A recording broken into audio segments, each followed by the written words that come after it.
We had Jill Stanek, a nurse who blew the whistle on the so-called live birth abortion in Christ Hospital in Oak Lawn, Illinois, where the baby is simply delivered and put in the refuse room to die. What I didn't understand, I never anticipated, that could be an entire blackout of the story. Not only all the major media, but even on Fox News. And I asked people, Catholic friends who were there, they say, now it's quite clear, every time you put that issue up, ratings go down. They don't want to talk about it. There was simply an attempt to invoke privacy, to cover things, to put certain issues such as sexuality outside the reach of the law. But of course, the law has ever been involved with the matter of sex. Who it is who may marry, who bears responsibility for children. How much was the motive was just sexual license? I mean, the whole of it. Oh. I think that's what drove it. What is the source of the law? It must be, he says, some source wholly antecedent to the powers of law, beginning with, let's say, the natural right of a people to govern itself. So natural law is that which we know. We know it. The Supreme Court did not give it much help when it struck down Roe v. Wade in the Debase case, because the court for 50 years was teaching the rightness of abortion. All the court did was say, well, it's not in the Constitution, throw it back. Throw it back into culture that's been tilted strongly against us for 50 years. Yeah. So what are the political, you expect Donald Trump now to be the one who explains what Sam Alito was reluctant to conclude?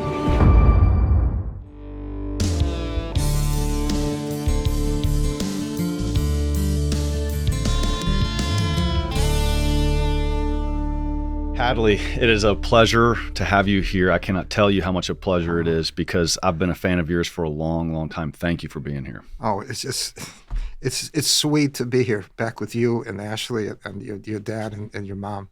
It's lovely to be back with you here in Charlotte. Well, a lot of my listeners, will know exactly who you are and the influence you've had, particularly on the pro-life movement. But I'm going to just kind of read a few highlights. I mean, there's pages of your bio. Really? Really? But I'm going to hit the highlights. All right. Okay. All right. So we were just joking about, what was it? You said J.D. Vance was born the year that Reagan was reelected. And I worked on Reagan's speeches the first time. As I said, I wrote some of the best things that Ronald Reagan ever said. Oh, that's good. Well, the idea is you were born in 1940, so you're looking great, man. You're looking great. You earned your PhD in political science from University of Chicago, and you began teaching at Amherst College in 1966. Right. And the first time I met you at a seminar, I heard you introduce yourself at the microphone as saying, I'm an inmate at Amherst College, and I thought it was hilarious. Okay. But over the time at Amherst, you became a real scholar, one of the leading scholars on natural law theory and jurisprudence. You know more about the law than any lawyer I've ever met.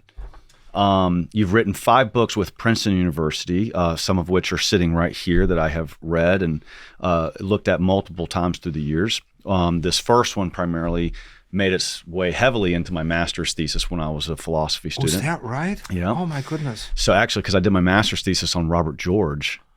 And so can you believe, who became not only your good friend, but your godfather when you converted to Catholicism. That's right. That's true. So it's kind of amazing. But your newest book, which I don't have yet, darn it. Oh, my God. We bought it. I would have brought one with me, signed. Is Mere Natural Law, which is a play on the words for people who know Mere Christianity of C.S. Lewis.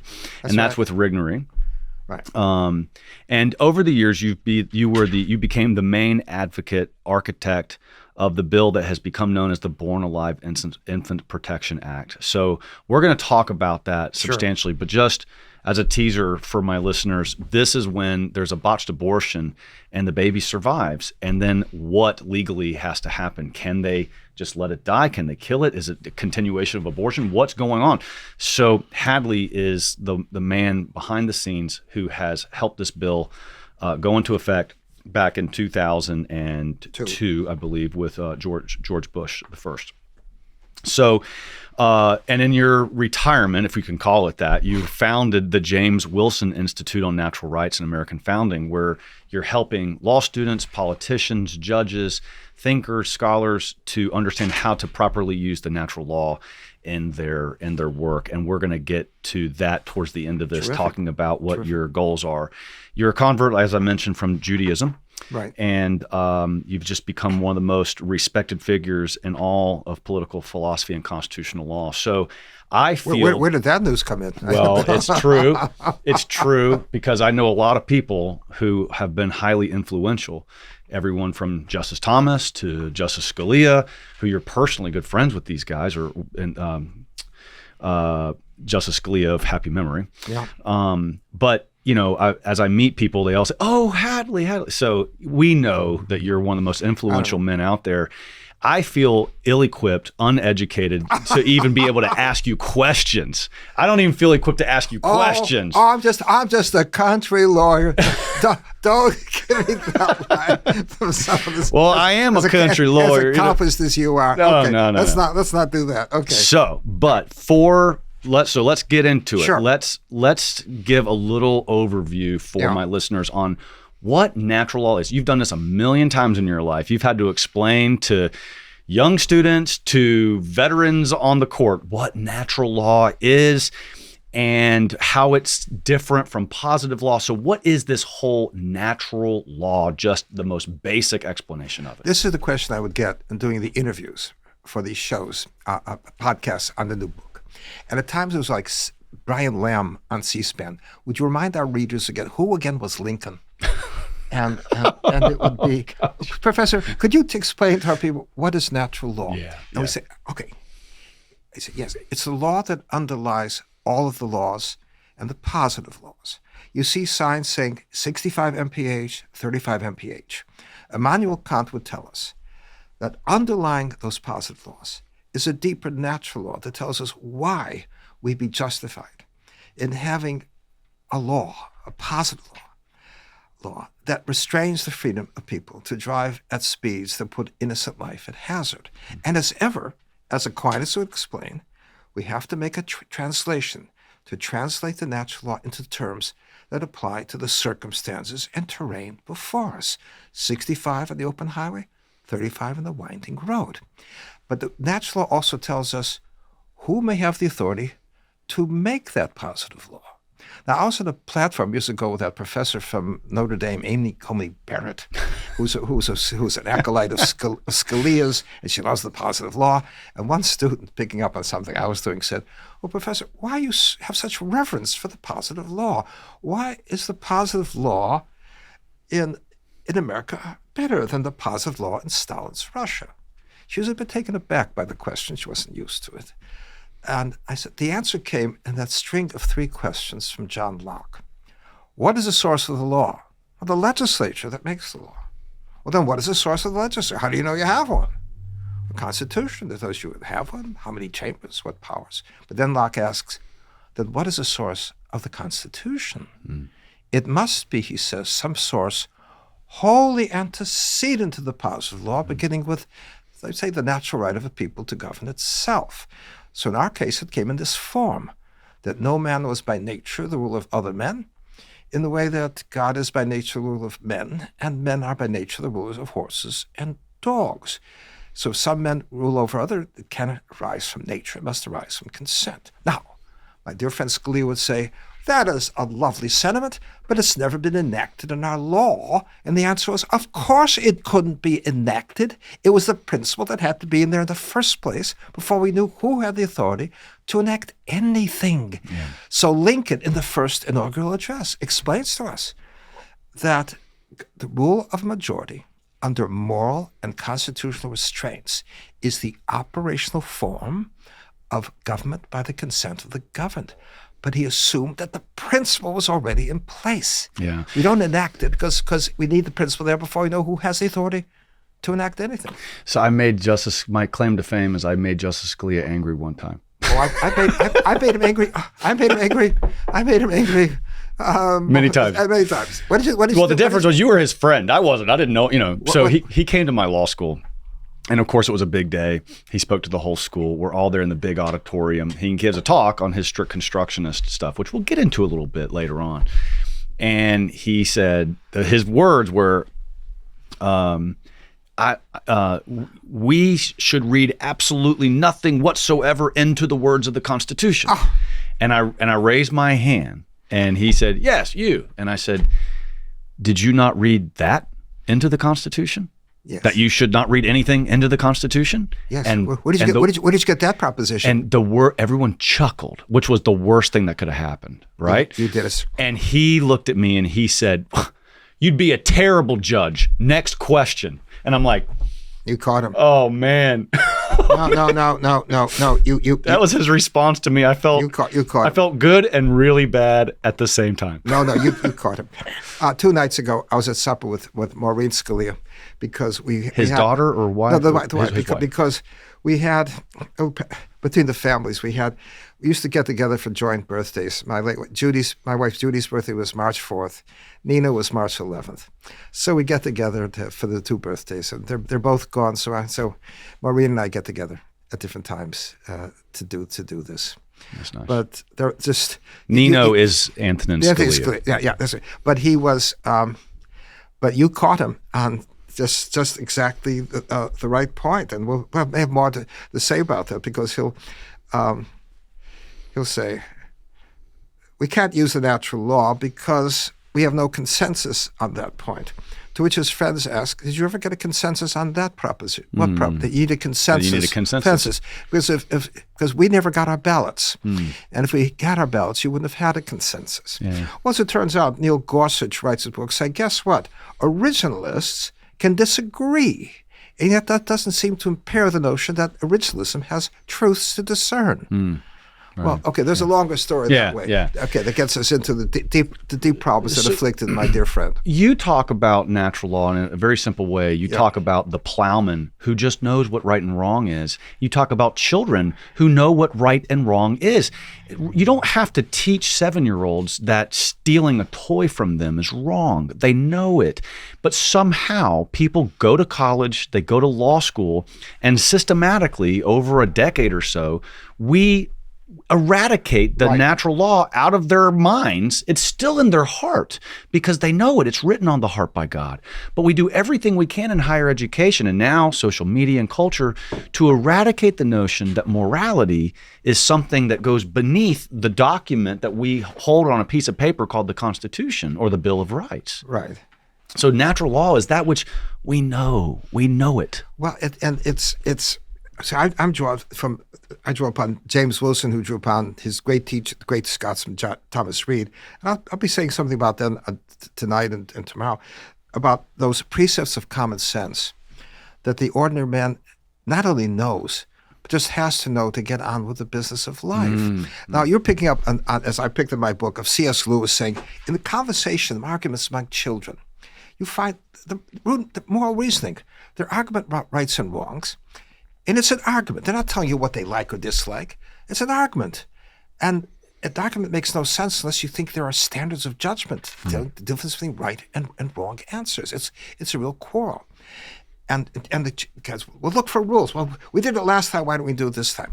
In my book, I offered this prospect. Imagine a 7-year-old who's set upon at school. Roughnecks beat him up. They steal his lunch. And I say, which of these 2 responses do you think is the natural response that you'd expect of a 7-year-old? 1, he was wronged. He was set upon wrongly. 2, it must have been all right because they succeeded. They must have been right. I don't know of anyone who takes the second one. Might makes right, but we do it every day. That's with right. A notion of democracy. That, hey, we voted this way. That's right. But see, if you ask Justice Holmes, what is the ground on which the majority rules the minority? Because the majority has the power to overbear that. It was might.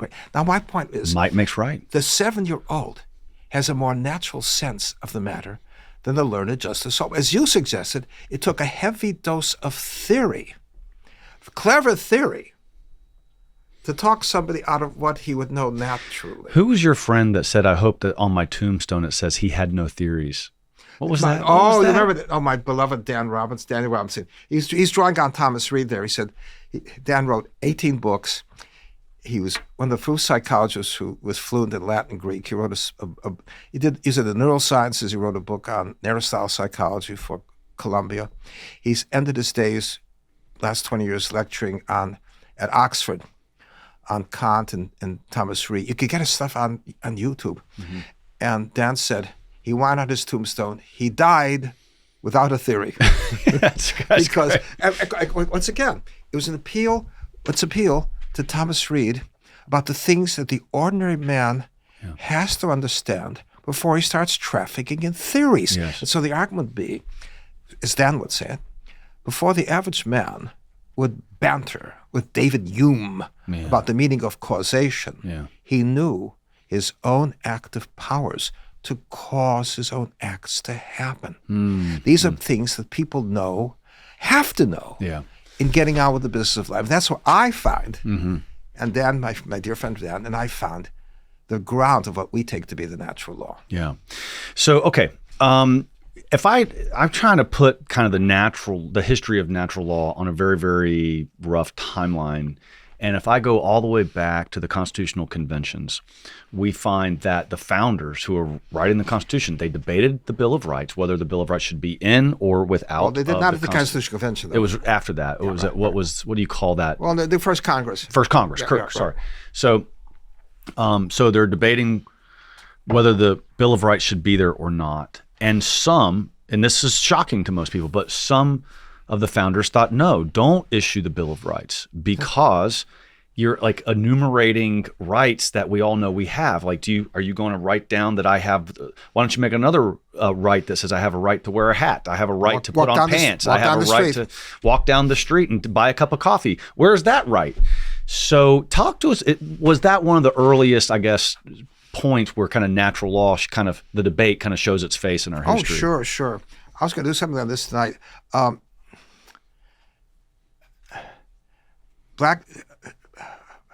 Blacks, James Wilson said that we didn't bring forth this Constitution to invent new rights, but to secure and enlarge those rights we already have by nature. Now, William Blackstone, the great commentator, said, when we enter civil society, we give up those unrestricted rights we have in the state of nature, including our liberty to do mischief, and we exchange them for a more constricted set of rights under civil society, call them civil rights, which are rendered more secure by the advent of a government that can enforce them. To which Wilson said, when did you ever have a liberty to do mischief? When did you ever have a right to do wrong? Those laws that barred us from raping and murdering did not bar us from anything we ever had a rightful freedom to do. So when the question was raised, what rights do we give up when we enter under this new Constitution? The answer tendered by the Federalists, by Wilson and Hamilton, was none. Hamilton says in the Federalist 84, here the people surrendered nothing. It wasn't the object of going to this government to surrender the bulk of our natural rights, in which case then the question was, what was the rationale for this codicil listing the natural rights you had not given up to the government unless you were switching things now? And you're right. I find that judges and lawyers, many are unaware that there was a serious question here and that the reservations didn't come from people who were reserved about rights, but were concerned that we're misinstructing the American people about the ground of their right. In other words, if Tom Quincy Adams said that the right to petition the government, that's implicit in the idea of a free society. It would be there even if it weren't in the First Amendment. It would be there even if there were no First Amendment. It would be there even if there were no Constitution. And when all of this is written down in the Bill of Rights, it can kind of train people's brain. All this language, it trains people's brains. Yes. It habituates them to the idea that the government gave me the right. And they don't give it. It just recognizes the right that you have. I think that's part of the issue here. You ever hear people say, those rights I have under the First Amendment? Really, you think in the absence of the First Amendment, you wouldn't have a presumptive right to speak, to publish, to engage in others in pursuing legitimate ends? Right. So, that's kind of just an interesting historical note that I love. And we can go through a lot of things. But in that vein, I say, the same thing comes up like, my right not to be subject to wage price controls, with the government telling me what I can charge. Was it, well, it's in the list, so it must belong to the reserve powers of the government to pass things like that. We switch the burdens of proof. Yeah, absolutely. Yeah, absolutely. So we could go through Lincoln and Douglas debate but I don't really have time for that. But Lincoln kind of talked about natural law, and Douglas kind of focused on positive law, kind of a major part where natural law debate kind of shows its head again. But I'd like to skip forward unless there's a really important case to mention before. And I know there's the Lochner cases, but it's a little beyond the scope, I think, of what most people are interested in. Sure. Cohen v. California, one of my favorite cases. My God. Yes. One of my favorites, okay? And it's been one of my favorites since I first read it and wrote some papers on it when I was in philosophy. It was a center of philosophy of the city. That's right. That's right. Which came out of a long piece I did for Phil Curlin at the Supreme Court Review, really? Which he anthologized. He put in the best pieces down on the First Amendment in the Supreme Court Review. Yeah. Well, I think at Cohen, in my limited understanding of constitutional law, but I wrote about it more in my work in philosophy on natural law, because it more than any case that I can find until we get up to like Planned Parenthood v. Casey and we get into some of those. But Cohen v. California is an interesting story. It's a fun story. And it shows the explicit attempt to remove morality completely out of jurisprudence. And that's kind of what I'd like to focus on a little bit. So can you talk to us, you want to give us the basic background to Cohen and how this crazy language to me came out of this about morality? You cannot base a law at all on morality. Well, the line was, one man's vulgarity is another's lyric, was that line from Justice Harlan. Now, I don't know if we can speak the words on, can we speak the real words? When we start speaking the real words. Yeah, you can abbreviate. You can abbreviate. It was the F word. F word, right? He's in the courthouse Cohen in LA. is Cohen, yeah. Saying F the draft. F the draft. It was stitched on his leather jacket, I think, right? Just has to remove that thing. Okay. And it comes up. This is right after the Vietnam War. It's like this is during the still like 70, 71. So this is like Vietnam protest era. Yeah. And these people go into like a state capitol building or something like that, or something like that. Okay. Now, something like that. Justice Harlan writes the opinion, and he now cultivates a new credit for originality by rediscovering those doctrines of logical positivism that were all the rage when he was an undergraduate. Yeah. That there's no cognitive standing to these moral terms. Moral terms are simply emotive. Okay, there's no meaning. So he has that famous line, one man's vulgarity is another lyric. And I've always wondered if he would have thought that if somebody spoke vulgarity to his like 14-year-old daughter or something. Of course not. There he thinks like an ordinary person. But now you threw me off a little bit. I'm sorry, yeah. His line was, we cannot reduce public speech to it's acceptable to the most squeamish among. There is no ascertainable word that would tell us the difference between things that are obscene and otherwise. And he protects this thing as a piece of political speech. And I raised the question, well, how did he know, if the meaning of words is so subjective, how did he know that F, the draft, was political? It couldn't have been something. He could have been somebody saying, "Make love to the wind," as far as we know. Yeah. But how do you know? Because he knew. F the draft, make love to the wind. Love to the wind. It took me a second. How do we know? The words are subjective. Okay, yeah, I got it. What he knew was F the draft is a term of condemnation. It was a moral. There were words of moral condemnation.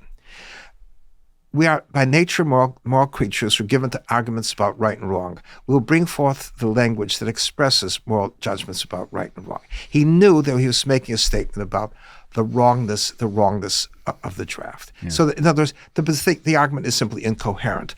But then he has a line that no one potentially present could be. What he wanted to do was say, we no longer have the notion, as the old Chaplinsky case had, of words which inflict injuries in themselves. I shout nasty words at people. I have burned crosses outside a home of black. Things that are themselves. We no longer. So it has to be words spoken in a face-to-face encounter. But then Harlan said, no one potentially present would. Really? Was he thinking that maybe somebody maybe the side would have said, F the Jews. And maybe we anticipate that somebody Jewish would come. But what if nobody Jewish was there? Could it still be offensive to have words of that kind spoken there? Now, years later, I mentioned in my book, I saw Seth Waxman arguing for on the FCC case about words barred from the sort of F word, the SH word, and so on. Nowhere in the course of his argument did he use those words. See, a former colleague of mine, a former colleague of mine was speaking on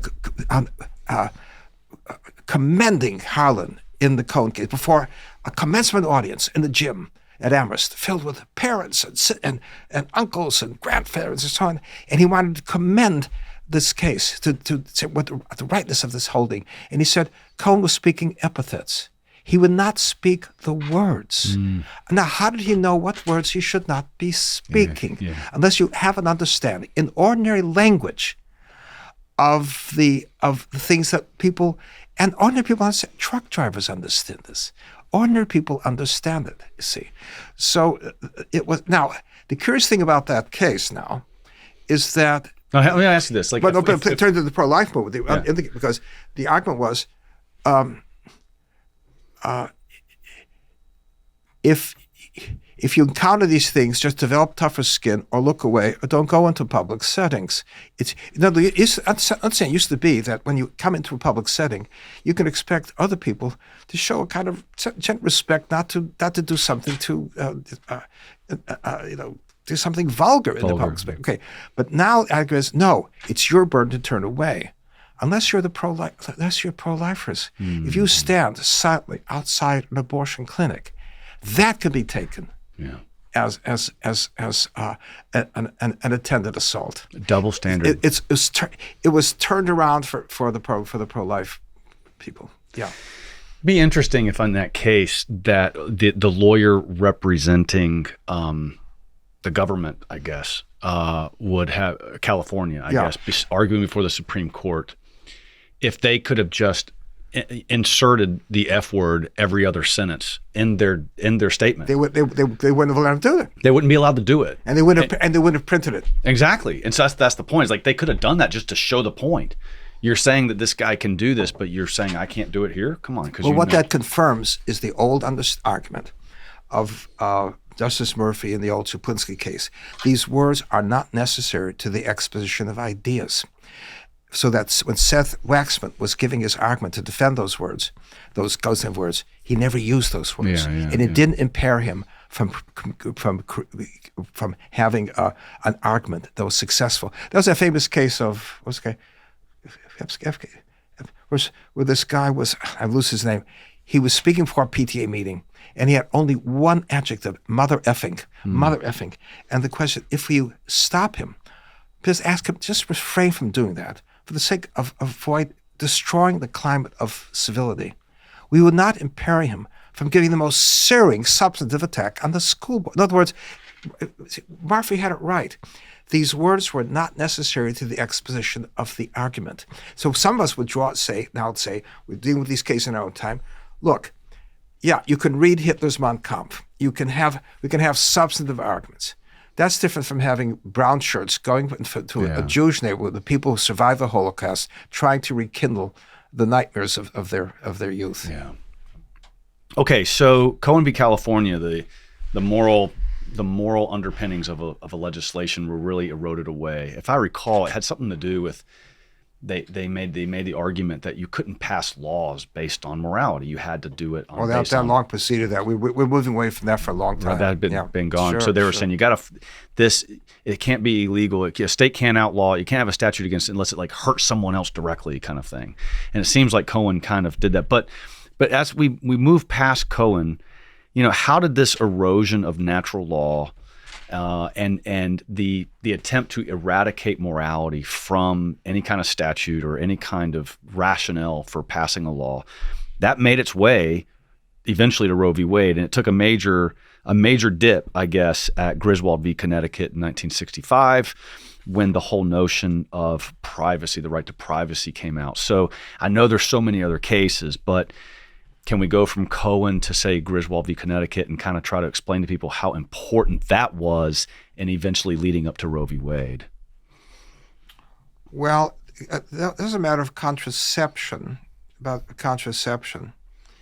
And the court wanted to take a line that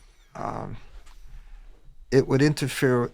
It would be wrong to interfere with the judgments made by a marital couple. Of course, in an older line, there was there's some moral reasons for barring contraception.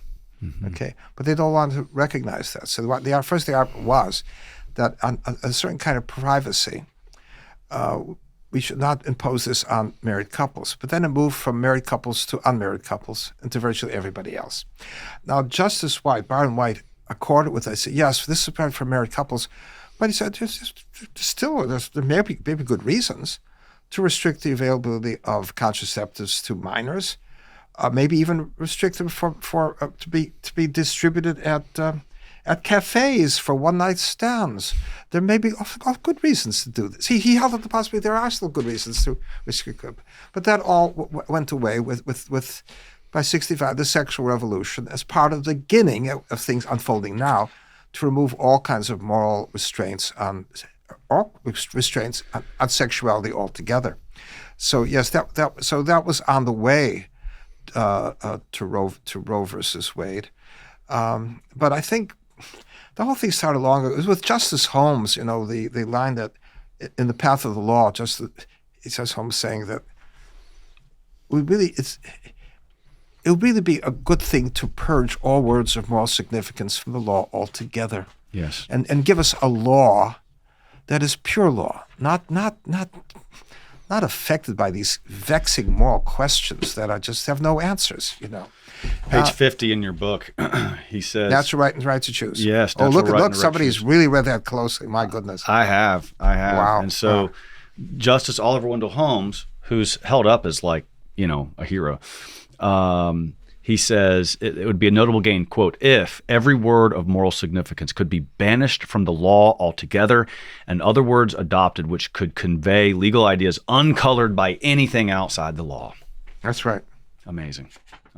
So what he called a moral truth was a judgment of that nation that could lick all others. As you said, might makes right. Might makes right. In other words, the natural law was some foggy thing hanging in the sky. It was reduced to some kind of a theory hanging out, and after that, no one took it seriously, and even my dear friend Scalia did not take it seriously. Yeah. Now, the penumbra emanating. A lot of people who aren't legal scholars, they maybe hear these things in passing, but they don't get it. So I understand the significance of that. I hope I do. You talk about the Griswold case. The Griswold penumbras. Right. Can you kind of explain that to us, how we ended up with this notion of right of privacy emanating from the other rights in the Constitution? Well, of course, you could say that the whole justice would say, well, it must be implicit in the idea of a free society. There must be some kind of a private sphere. Mm-hmm. But there was simply an attempt to invoke privacy to cover things, to put certain issues such as sexuality outside the reach of the law. But of course, the law has ever been involved with the matter of sex. Who it is who may marry? Who bears responsibility for children? The laws on marriage and the family has been around as long as we've had laws. Yeah. So the notion of evoking privacy for the sake of pushing the government out of any concern for anything that happens in the bedroom, of course. Well, if there's a plan for assassination in the bedroom, of course we get access to the bedroom. Right. The difference between the bedroom and the bathroom disappears. Okay, so it's simply a move to try to find some cover to get insulation for people to pursue their own style of sexuality. And once that's on, it's open now. It's open to different styles of sexuality. That was actually my next question: is how much of this right of privacy in the constitutional law do you think? How much was the motive was just sexual license? I mean, the whole of it. Oh. I think that's what drove it. What else would be driving it? Yeah. I mean, Justice Kennedy on autonomy for sexual relations and so on. It's and this notion of sexual orientation, as Dan Robinson says, a phrase that could take in bestiality. Yeah. As though. So no, I think that has to be the driver for the whole thing. That seeking, just as the movement of pornography to get the government out of saying, we can't talk about things that teach wrongful lessons about later on, I think I was in law school. It was probably been 2003 or 4.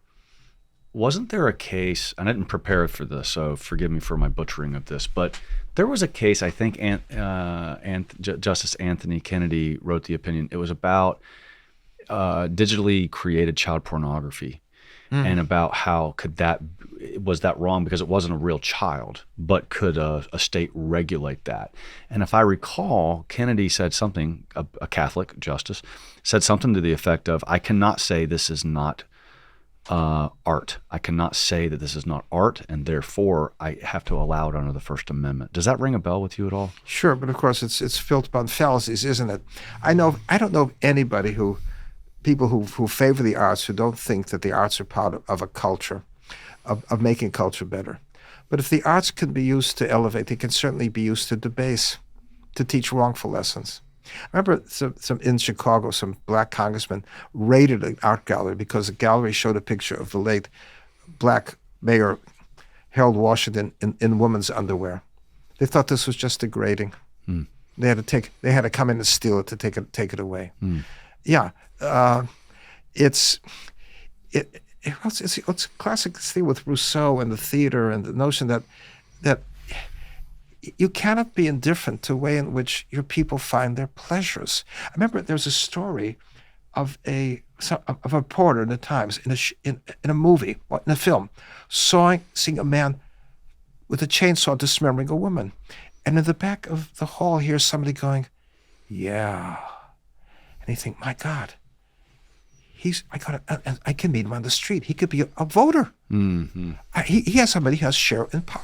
And the argument is, no, we banned hangings as spectator sports. We don't think it's good for people to see things of this, cultivate. Just we banned gladiatorial people disemboweling each other. We don't think it is fit for our people to cultivate an interest in that, a passion for that kind of thing. Yeah, the arts and entertainments, books, literature, movies, they all affect the culture. We cannot be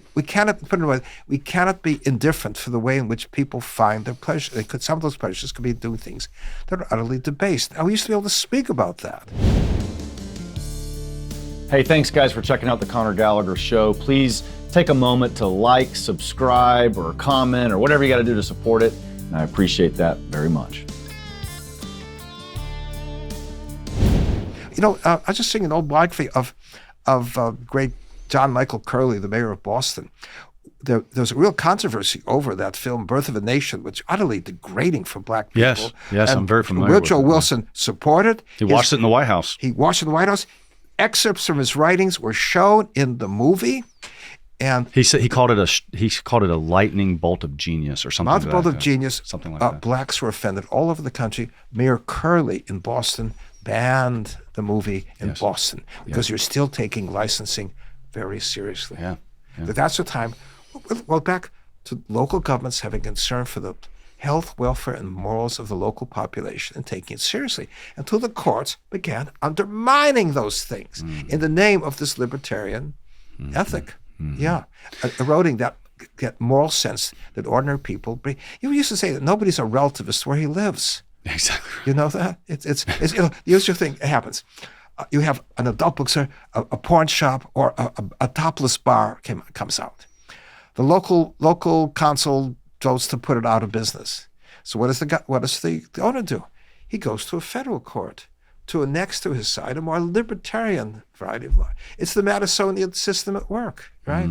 You call to your side a more distant government to protect you against the tyrannical local minority. Which is an argument for subsidiarity, because the closer you get to the real people, the more real you are. Exactly. No one's a relativist where he lives. I love that. No one's a relativist where he lives. And by the way, I didn't mention earlier, but I should have. I meant to. But you're here in town because Belmont Abbey is giving you, the Benedict Leadership Institute at Belmont Abbey is giving you the annual award, and you're in a long line of very prestigious people such as Justice Thomas himself for this lifetime of work that you've done in constitutional law, natural law, and the pro-life movement. So you're going to be with some of the finest people there.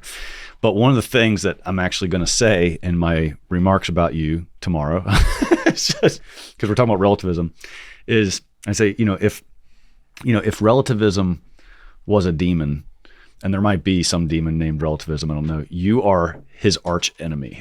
I thought you were going to say I was the exorcist. That's even better. Thank you. I'm going to edit my remarks. You're the exorcist of it.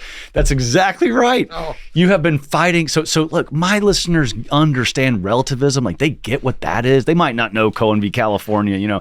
They understand relativism, and you have been behind the scenes eradicating relativism out of our jurisprudence. Well, why is it still there if I've been eradicating? Okay, but that kind of brings us up to Roe v. Wade. Okay. Which everyone knows. Very few people know Doe v. Bolton, which is the companion case. Yes. That said you can have an abortion for any reason based on the health of the mother, and you can define health in any way, any emotional, any cause of distress. Any cause of distress. So that led to what we talk about as abortion on demand. Now, we'll kind of go right through that, and we get to the Clinton era. Now, one of the things you talk about in your books is interesting. Reagan had a lot of executive orders. We're all very familiar with executive orders these days, So he had a lot of executive orders kind of keeping the abortion stuff somewhat in check. Like, he didn't want to spend federal money on it. I don't think he wanted it on military bases. Like, there were certain things like that. Clinton comes into office and just undoes all of that and makes abortion on demand as much as possible, and a whole new emphasis, I guess, of take it to another level with Biden. Another level with Biden. Yeah. But during the Clinton era, we started hearing about something called partial birth abortion. And that was like a new thing for people. And people didn't really understand that. You were involved in all that. And that's, see, what I'm doing, Hadley, is starting all the way back at the founding and working all the way up to the Born Alive statute. I'm trying to kind of work towards that. So help us kind of understand what you were doing, your work, and what was going on in the partial birth abortion era, because that was when I was younger. Like, we don't talk about partial birth abortion much anymore. That was 20 years ago, 30 years ago. Right. So what was that all about, and what were you doing? I had something even simpler than that. It was so simple that it was the case for killing the child who survives the abortion. Yeah. Because we had one notable case, Floyd versus Anders from Tennessee in 1977, where the baby survived the abortion, undergone a surgery, died. 21 days later, the question was, had there been an obligation to preserve the life of that child? Yes. And the answer tendered by Judge Hainsworth was, no, that's not a child protected by state law. It's a fetus marked for termination. So my line is, why don't we begin there, where no one could doubt that they were dealing with a human being, and is utterly detached from the mother, in the interest of the mother. Let's begin there. And let's modest first step, as you call it. Let's see if you concede to us that there is wrong in killing that child, and we are not to protect it. Well, our friends thought it was just too modest.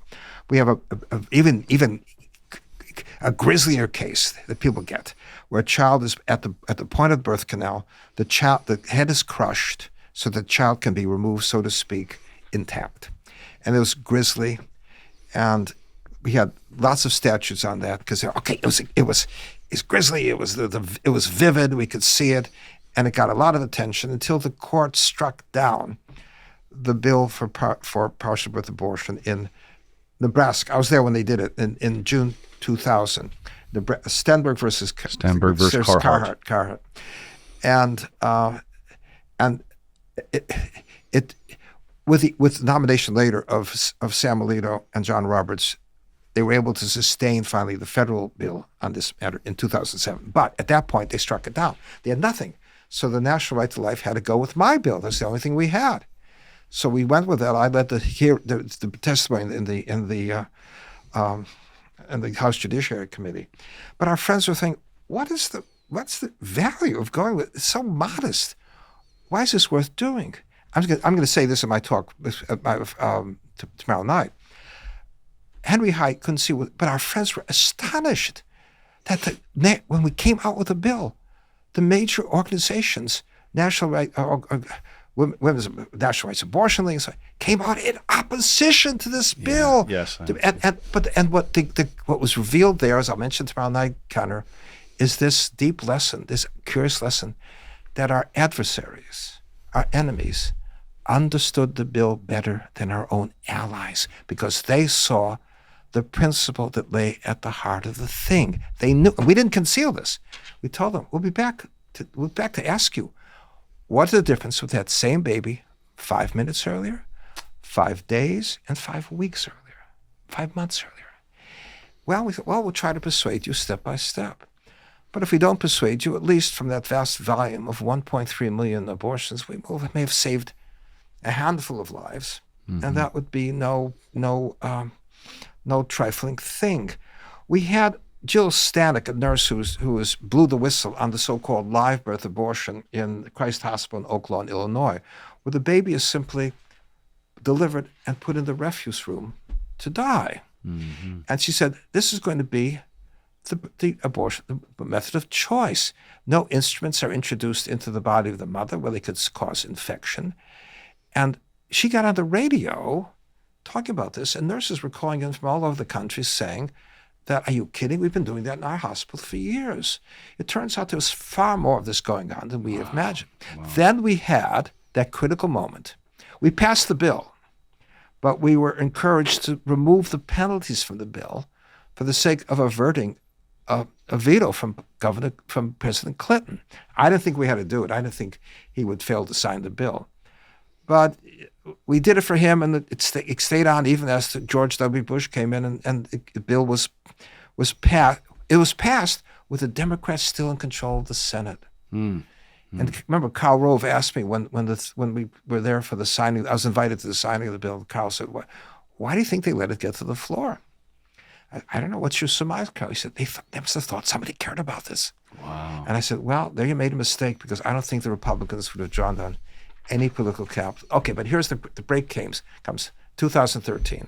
We have the revelations of the killings done in the abattoir of Dr. Gosnell, where babies are survive the abortion, and they're having their necks snipped.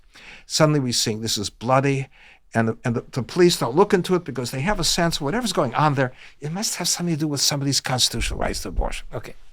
So now I thought this was the moment. I brought together a group of people experiencing this thing. We got a group together to go back to revive the penalties, civil and criminal, that were part of the original act. So we brought that to the House in September 2015, and it's been done January 18, and then and what came out now was the most dramatic transformation of the Democrats. They didn't like it. They complained when we did the bill, the first bill in 2002, but they were too embarrassed to vote against it. Now, it was put before them. You voted for this bill. You had voted for this bill in 2002. You agree that the child marked for abortion could be protected by the law. Now we're asking you to say, how serious is that? What penalties would you attach to that? And now, the parties were utterly cohesive. Every Republican voted for the bill. Every Democrat except 4 or 5 lingering pro-life Democrats voted against it. Yeah. But the last time it was out, there's only one. Henry Cullers, the only last standing pro-life Democrat. So what happened was now is that the situation is the Democrats are utterly clear that the right to an abortion does not find its terminus, its limit, even when the child is born alive. We think, well, my God, this has been going on for 10 years. Wouldn't you think this would arise in the presidential debates? Fox News, Brett Baer, people ask questions. Why didn't you introduce it? Point out, ask this, and they don't. I had only a PhD in political philosophy. I thought that a bill of this kind would break out news to the public, who people did not know that under Roe versus Wade, you can have an abortion through the entire length of the pregnancy, and even when the child came out. I thought this would break out a lot. What I didn't understand, I never anticipated, that there could be an entire blackout of this story. Not only all the major media, but even on Fox News. And I asked people, Catholic friends who were there, they say, now it's quite clear, every time you put that issue up, ratings go down. They don't want to talk about it. But it gets me when Brett Baer says, still balanced and unafraid. Oh, yeah. Well, I don't know if it's balanced, and I don't think it's unafraid. Yeah. But But so that's the curious situation. We have it now, and Mr. Trump, the Supreme Court did not did not give it much help when it struck down Roe versus Wade in the Debase case, because the court for 50 years was teaching the rightness of abortion. All the court did was say, well, it's not in the Constitution, throw it back into culture that's been tilted strongly against us for 50 years without doing any teaching in another direction. So what are the political, you expect Donald Trump now to be the one who explains what Sam Alito was reluctant to explain, to conclude? So no, so Trump, it turns out to be a problem for the Republicans. So he wants to say, no, they said it should be reserved to this. No, it didn't say that. It said the court said it should be returned to the political arena. Trump wanted to play this as, and I thought, why would he not raise it where it is the most embarrassing to the Democrats? But he wouldn't do that because I think he wanted to steer away from the notion that he was going to have any national legislation on the subject. But I think what's happened, my own hope, is that if you see what's going on in the administration, this is a pro-life administration. And I hear that Trump said he'd endorse the bill. Well, if he endorses that bill, it could make a profound difference because you'd have something on the basis of that bill. In other words, we say on the federal law that it is a human being protected by the law. Now the 14th Amendment comes in. Yeah. So what is the constitutional provision that rests upon? I just sounded like a positive legal theorist, but first of all, if you recognize, what difference does it make to recognize blacks as human beings? Right. So you say we understand the Constitution. 14th Amendment, when the protections of the law were withdrawn from protecting the lives of black people in the South, the court finally worked through all the coils of federalism to explain why the FBI could get there right away. By 1966. Okay. Well, if you understand that we're dealing here with the killing of a small human being, right, and that the laws on homicide are not really relative to the height and weight and size of the child, then they're indifferent to that. And the point is, if the blue states are withdrawing their protection from a whole class of human beings, any federal judge dealing with a plaintiff would have the ground for interview if you'd establish that point. But that's not what the court held back from establishing that point. Sam Alito, in his opinion, showed there's no principled ground in which to deny the standing of that child in the womb as a human being. But he did not draw the conclusion. And he couldn't draw the conclusion because you had Justice Kavanaugh, who would say, we're a very divided people. And actually, many pro-lifers believe that the fetus is you. Believe? After like 90 years of embryology, as though we something that's in every textbook in embryology. Believe it? Right, we're not talking about Sasquatch, running through the woods. We're talking about something that's proven with science over and over again. Yes. He treats this as a matter that's unknowable. So that was the price that Sam Alito, I think, had to pay to get the fifth vote to overturn Roe versus Wade, to say no. And in fact, the dissenters caught them out. They said, the status of the child in the womb bears no place, role at all in the opinion of the majority.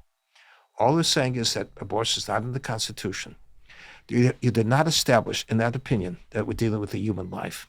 And if you did, the 14th Amendment would have kicked in. The whole issue of mifepristone, the chemical abortions. When it came up, the question was, how safe was it for the woman who's taking it? If we recognize the child in the womb as another part of the picture, well, then it made a profound difference that this drug had its own purpose, the destruction of that very child.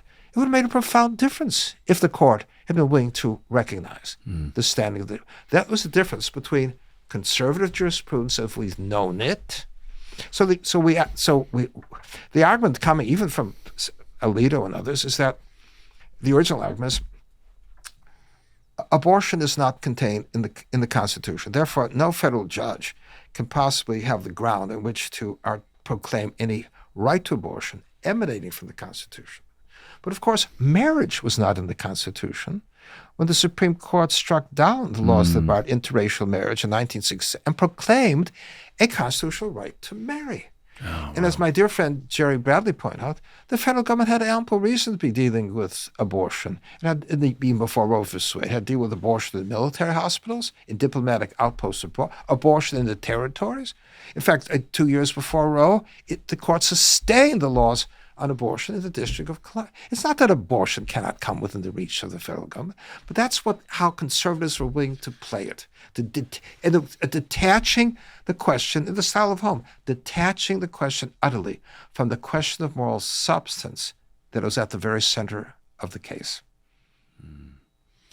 Yeah, you're kind of changing my mind on some things. I mean, because in the pro-life movement, I guess there's two ways you could be pro-life. You can be pro-life, say, hey, it's a state's issue, because murder is, when somebody's convicted of murder, it's not usually a federal crime; it's a state crime, unless there was an interstate crime or whatever. And so, I explain to people that don't know anything about this. It's like, look, O.J. Simpson commits murder. He's in a state court, right? So some pro-lifers think, because the Constitution doesn't outlaw rape, it doesn't outlaw murder, it doesn't do those things, right? So those are what state laws are usually for. So a lot of pro-lifers have said this is a state issue because it's not listed. Other people say, no, the Constitution, you can find provisions in there and outlaw it federally. So I've always kind of struggled. To understand what side I'm on there, because, I mean, it's like murder itself. Isn't that just a state law and not a federal law? Like it's. Well, take a look at Philadelphia with Gosnell and something. Something bloody was going on in those clinics, and yet the police had a sense somehow it was involved with a constitutional right. Right? And if you find, look again, we have this experience with the blacks, lynchings in the South and so on. The local laws were not protecting black people from lynching. The protection law for the life. Well, once you come to the reckoning, you are dealing with human beings, and we have a federal government there where the 14th Amendment was intended to protect people against the and their people. Yes, protect people from corruptions at the local level of government. Okay, if you find out that these are small human beings being killed in blue states, and we know the human beings, well, we have a ground in which Congress could act. Sure. Even now, even a federal judge or the plaintiff coming in could do something, and if you had that point established. And this is where Scalia just doesn't agree with you on that. He would have kicked it back to the states, right? Oh, absolutely. And so is Alito... he'd say, for his concern, they could have made abortion compulsory, and that was the call of the majority. That was the call. Democracy is what the majority. We live with the vote of the majority. Yeah. What about Thomas, Justice Thomas? Except for things we think are part of the First Amendment. Okay. What about Justice Thomas? Where does he fall on this? I'm not entirely clear. I think he's probably more open to doing something. I'm not entirely clear on that one. Well, you're friends with him, though, right? You're friends with all these guys. Do you guys get together and talk about this over scotch? No, we haven't talked about this one. I haven't talked about it long. I'm trying to recall things that he said. I think Clarence would be more open if they wanted. Well, look, he didn't do anything on Dobbs. He didn't insist in Dobbs that we recognize the human standing of the child. He wasn't willing to break away from it. Okay.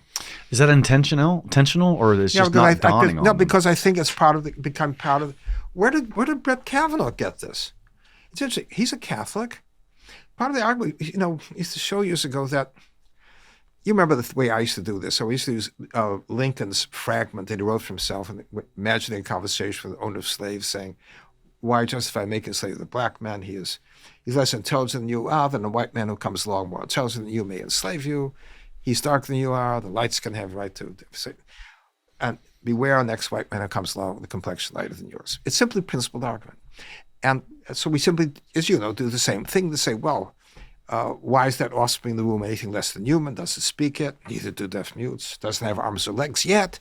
Other people lose arms or legs without losing anything necessary. There's nothing you could cite to disqualify the child in the womb that would not apply to many people walking about. In other words, you don't have to be Catholic to understand this. And that has been precisely the teaching of the church. We're not appealing to faith. We're appealing to embryology woven with principled reasoning. That's what the church teaches. That is not how Brett Kavanaugh thinks. He doesn't think about that the way the church would think about it, with the moral reasoning accessible to human beings, people, even if they're not Catholic. He thinks about it through Washington speak on conservative jurisprudence. Wow. Yeah. Wow. All right. I want to just, and there are a little time remaining, I want to switch gears a little bit to getting to like the next big thing in our cultural battles, which is we've been through abortion, but we got the transgender thing that we just are drowning in. I've got a big piece coming out on that. Oh, really? Yeah. Well, I wanted to point out something here. Page 18 in your book. Wow. In 2002, Yeah. you said, My God, Even- that's so sweet that you. Oh my God, you have it all marked up. I do. Oh, yeah. You're gonna the make, other one too. Look, you're gonna make me teary. Oh God. I mean, this one, I got, the pink highlighter all through this book. I mean, it's incredible. God bless you. Len. So, that's why I wrote it. I mean, it's all over. I wrote it for you, Conor. Thank you. I wrote it for you. Appreciate that. I found the reader I needed. Okay. So you said 2002. Now this is almost prophetic.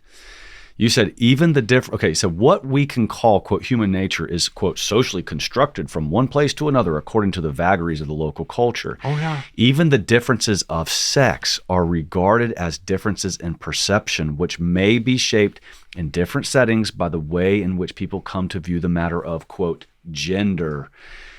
And back then, no one was talking about gender versus sex. And now the transgender movement has just gone to astronomical levels, right? It's just insanity run amok. I think you saw this kind of happening. That again, this is relativism at play. This is relativism with arms and legs, running through the street and just saying, "Oh, I don't want to be a man anymore. I want to be a woman."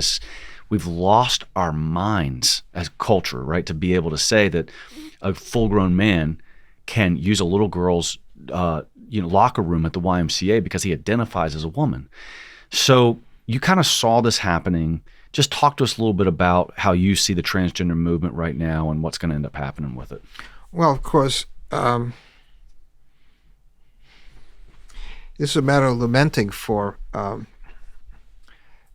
Neil Gorsuch told Marie Scalia that he hoped to do what Nina would do, what Chesapeake would do, and that, of course, broke her heart because he's the one who sort of put wind in the sails of the whole transgenders movement. Really? Yeah, with the Bostock case. If Anthony Stevens really seriously regards himself as a woman on the things that matter, then we are obliged to respect his judgment. And if we don't respect his judgment, we convert the workplace into a hostile workplace, and we deny his right not to be treated without regard to sex. Well, that's not what sex meant in the Civil Rights Act of 1964. But his opinion just gave new wind to this. It gave us our current situation. But for the left, they have no control over this. It's the unfolding removal of all restraints of nature from sexuality altogether. Yes. And they'll follow it wherever, which is why the Democrats seem to be lost. They had this judgment, the matter of barring men from women's sports, and all the Democrats were voting against. They're so dug in. The left has such a hold on them. They're going to have to break away from that if they want to survive, I hope, they think. But that has really taken hold. And it's the whole, and the problem is that the conservatives, even like Gorsuch, are willing to challenge this thing, but not willing. The persisting tendency among conservatives is that they're not unwilling even to appeal to the inescapable objective truth. There's no way in these transgender surgeries, you cannot convert a male into female, female to male. These are cosmetic things. They will disfigure the bodies, but create serious psychic problems, and render the patient sterile. And yet, when we're trying, in the case we have now, this is one part of my argument. A dear friend, Judge Jeff Sutton, is upholding the laws in Tennessee that bar the surgeries. What he appeals to a Scalia ground. We must trust the legislature judgment on a controversial matter. What's controversial? Making a male into female? The problem is it is patently false. And why can't conservative jurisprudence be willing to recognize the objective truth? So there's this unwillingness. Now, I put it this way. I said, can't we do better than an opinion that gives us a concurring opinion in Buck versus Bell on compulsory sterilization, the most reviled case in our constitutional law from 1927, when Holmes said, 3 generations of imbeciles are enough. We think she's retarded. We can have her sterilized. Okay.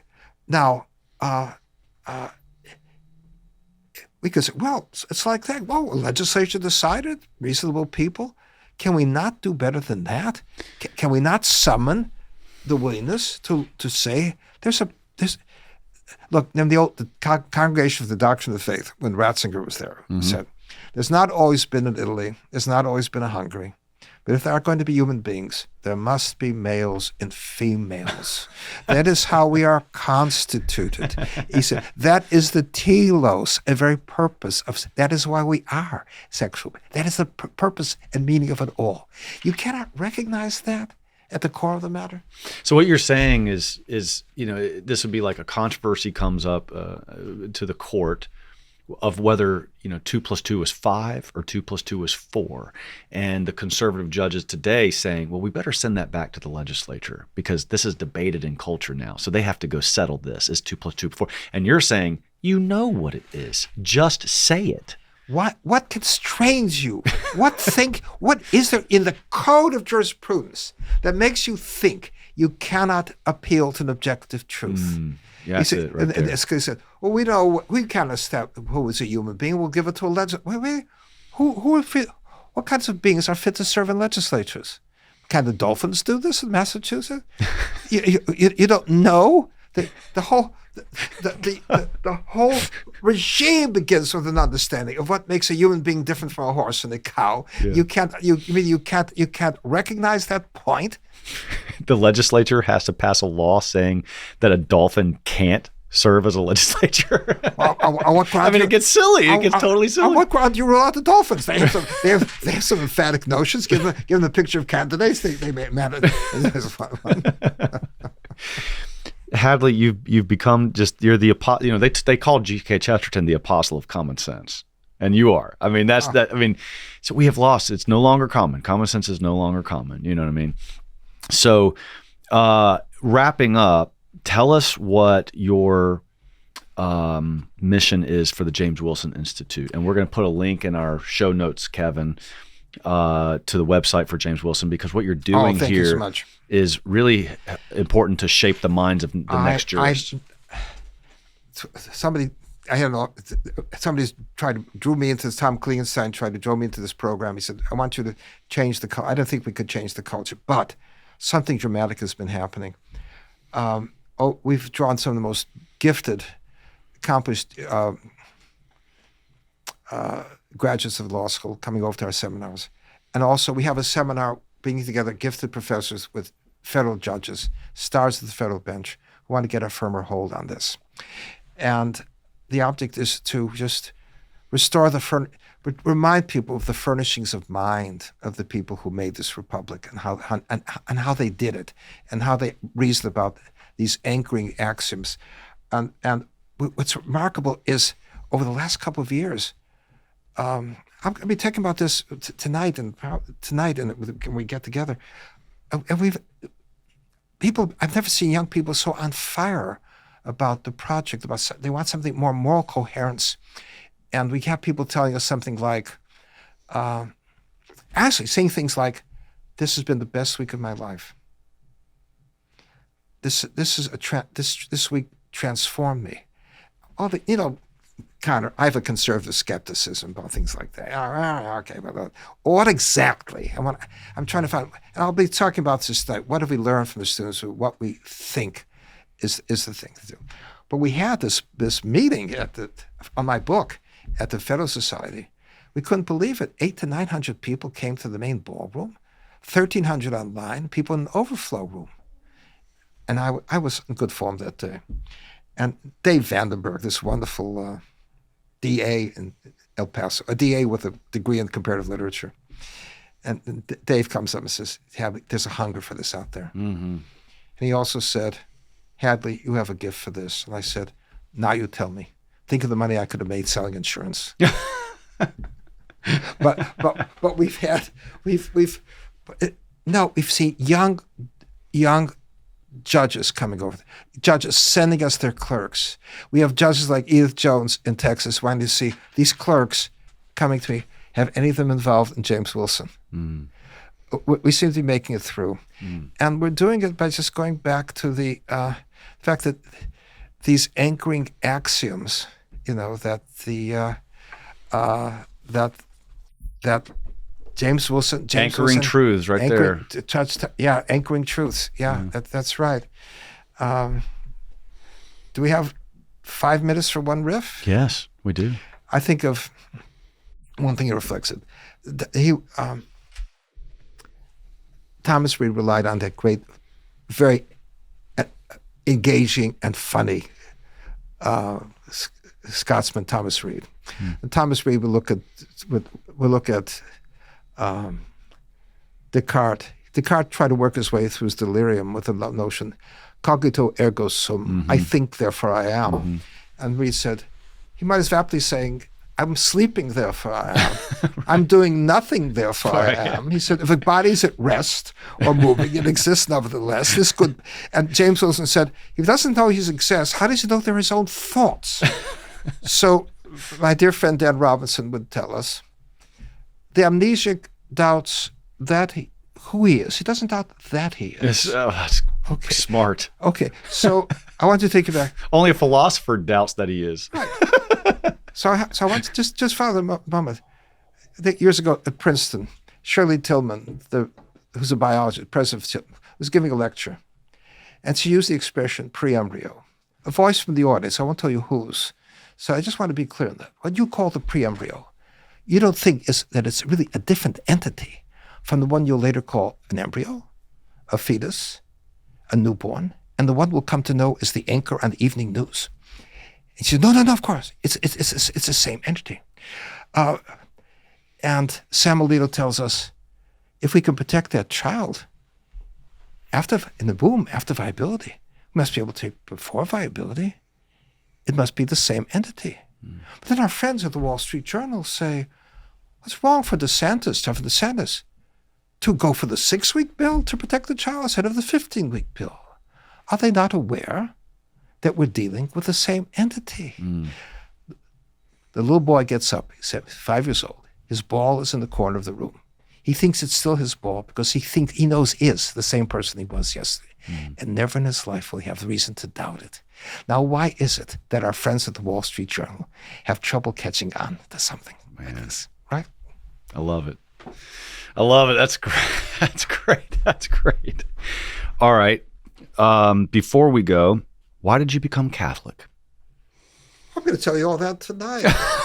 Give my listeners a little taste, because you were raised Jewish and you waited until you were about 70? How old were you when you converted? Well, I was on the way long before that. When I'll tell the story there about how. Yeah, but just a little brief. Why'd you become Catholic after all those years? I think it was the natural law that brought me into it. Beautiful. And it was, I give the course.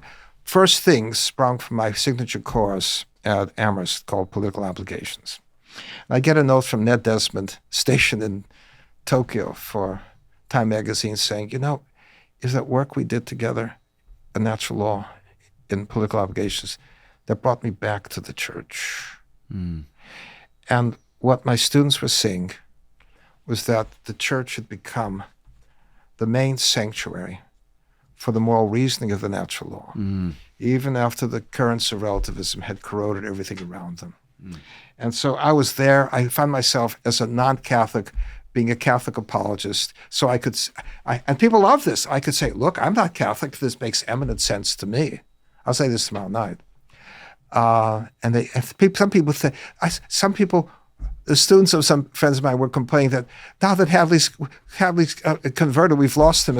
Because see, even a non-Catholic will tell you that this is true.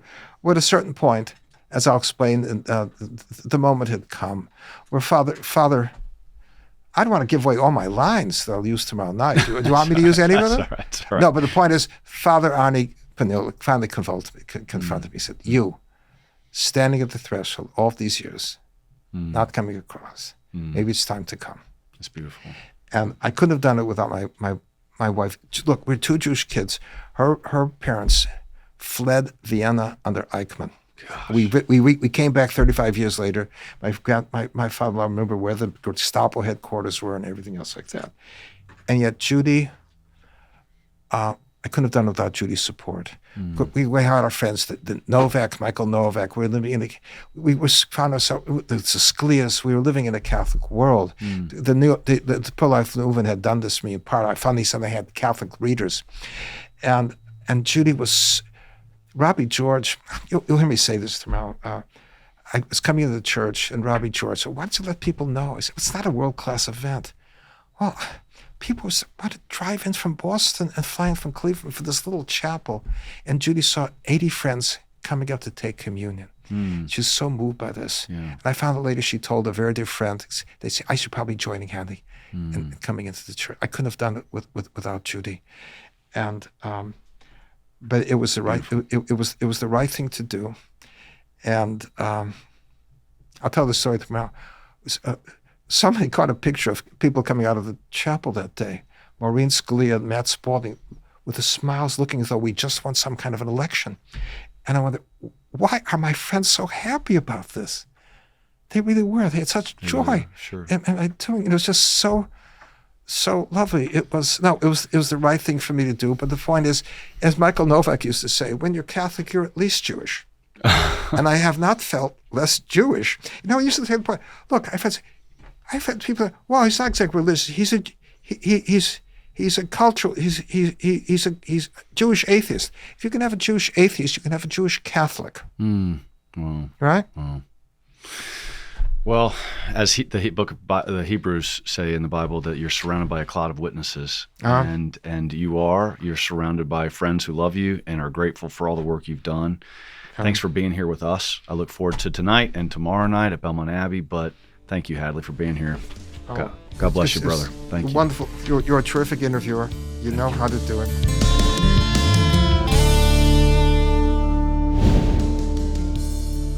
Hey, thanks guys for checking out the Conor Gallagher Show. Please take a moment to like, subscribe, or comment, or whatever you got to do to support it. And I appreciate that very much.